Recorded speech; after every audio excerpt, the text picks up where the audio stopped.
today's video, gumawa ko ng video para sa What's in my hospital bag. Yan yung day 1 set na outfit ni baby.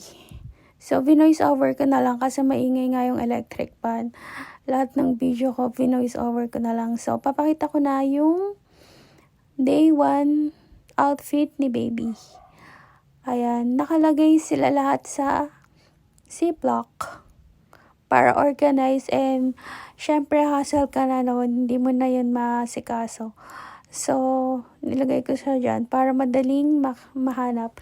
Ayan, meron akong muslin blanket, receiving blanket. So, iba yung muslin blanket sa receiving blanket na pinrepare ko. Ayan, may pair siya na bonnet. Pero parang medyo malaki sa kanya or for newborn. Kaya nag-prepare ako ng ibang bonnet. Ayan, meron tayong, syempre, kailangan ng lampin. Yan. Sinunod ko lahat ng mga dadalhin na napanood ko sa YouTube. Ayan, meron tayong set ng ang tawag dyan, baru-baruan na lang, na kulay pink. Hindi siya yung traditional na white kasi parang wala lang, para maiba lang.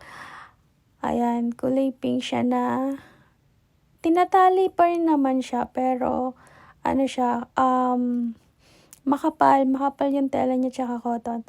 Tapos, meron din tayong set na bonnet. Ayun yung sinasabi ko, pang newborn talaga. Bonnet, mittens, and booties. Ayan, set na yan. Tapos, isang big case. I don't know kung allowed pa yan, pero nag-prepare na lang ako para if ever. Tapos, isang newborn diaper ng Unilab. Ayan, pinasok ko na lang sa sa bonnet para hindi magkahiwa-hiwalay or misplace. Ayan. Yan yung day 1 set. So, day 2, day 3, parehas lang yan.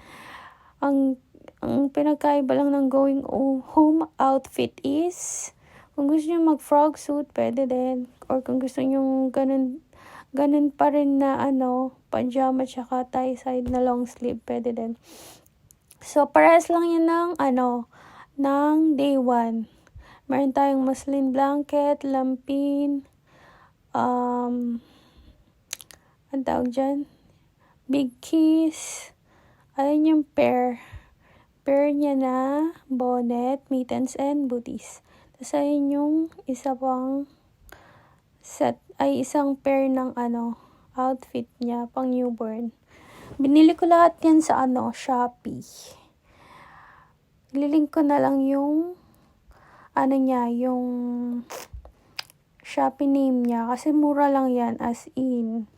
Sa halagang 135 lang ata yan, yung set na yan. Pero lang yung ibang price yung yung mittens, booties, and bonnet. Pero yung set ng pajama tsaka yung long sleeve, 135 lang. Naka-sale ko siya nabili. Tapos, ayan, newborn diaper isa. Yan yung day 2. Tapos, yung day 3, outfit niya is, undecided pa ako kung, excuse me, kung siya, onesies ba yun? Or frog suit. So, ayan yung day 3 niya. Meron tayong receiving blanket, lampin, kagaya din ng day 1, day 2. Yan yung receiving blanket niya. Lampin, tsaka yan. Meron siyang mittens at bonnet. Wala yung booties kasi yan, frog suit siya na may na siya. Yan, yung may paa. No need na siya na medyasan. Yan. Yan yung nag-decide ako na susuotin niya.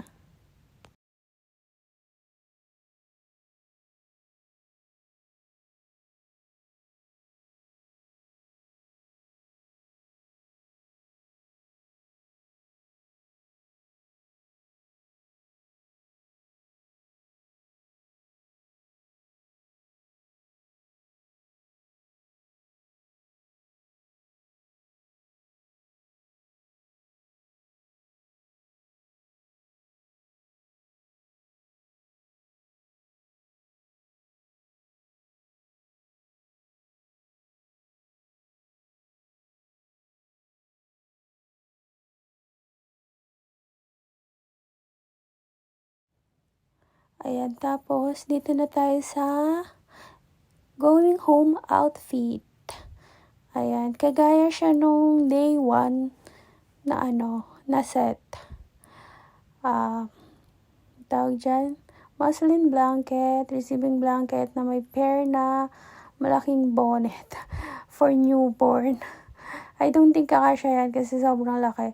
Tapos, ayan, may lampin, newborn diaper ng Unilab. Tapos, ayan, may kasamang big kiss. Tapos, yan, kamukha siya ng pink. But this time, it's white. So, gusto ko siyang mag-white na going home outfit. Ayan, tapos, kagaya din siya nung pink na set na bonnet, mittens, and booties. Yan, nabili ko yan sa Shopee. Yan yung going home outfit niya.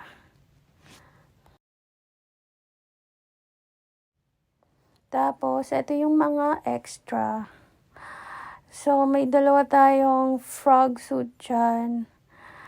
Tapos, isang set ng bonnet, mittens, and booties.